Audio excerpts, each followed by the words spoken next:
The dark web. No one really knows just how big it is.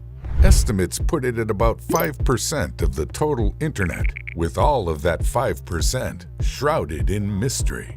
The dark web is most often used to remain anonymous online, but in recent years, it's been gaining notoriety befitting its name. Criminals have been extensively using it over the past decade to partake in illegal activities. So what exactly is the dark web? And how do we access it? Before we shed some light on what the dark web is, we need to take a look at the different layers of the internet. First, we have the surface web. This is anything you can find online with a quick search on Google. The vast majority of your online activity occurs here. Next, we have the deep web. This refers to content you can't find using a traditional search engine. You often need a username and a password to access the content. Last, we have the dark web. The dark web exists exclusively on darknets, which are networks that require specialized software or authentication to access them. Its roots can be traced back to the 1960s with the introduction of ARPANET, a Pentagon-funded project.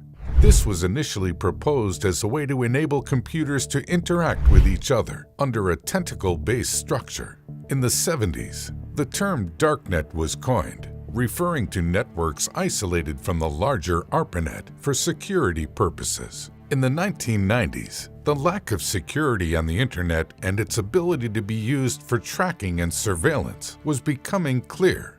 In response, researchers at the U.S. Naval Research Lab began working on a way to anonymously communicate over the internet. Their solution was to create and deploy the first onion routers. These specialized routers direct traffic through multiple servers and encrypt it at each step of the way.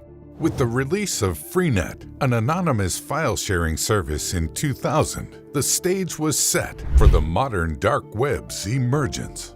The Onion Router, or Tor for short, was made publicly available 2 years later and continues to be the most popular way to access the dark web today. Despite all the secrecy surrounding it, accessing the dark web is fairly straightforward. All you need to do is download a browser tailored specifically for accessing the dark web, such as Tor, Freenet, or I2P. Once you're set, you can use search engines like SeerX or DarkWiki to start surfing the dark web in complete anonymity. So what is on the dark web? Sadly, despite its massive potential for providing users with the social good of privacy, the dark web has come under fire in recent years due to the illegal activity regularly taking place on it. The most egregious example would be the online black markets that have started popping up in the last decade, such as Silk Road, which was best known as a platform for selling illegal substances. You could buy anything on these secret marketplaces. Even with Silk Road's shutdown in October 2013, numerous alternatives have sprouted in its place in the dark web.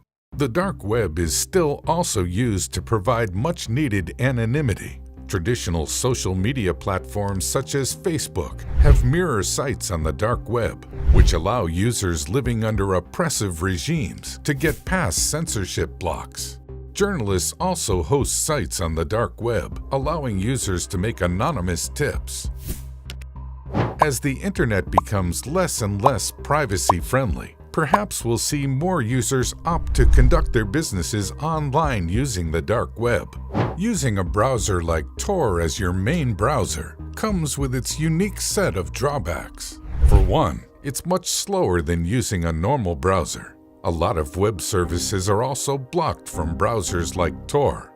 On top of this, due to the nature of how these browsers hide IP addresses, you may find your own IP address implicated in another individual's illicit activity.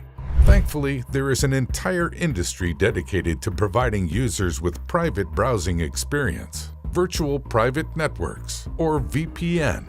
Using a VPN when browsing the internet allows you to hide your location and your IP address from anyone who might be watching.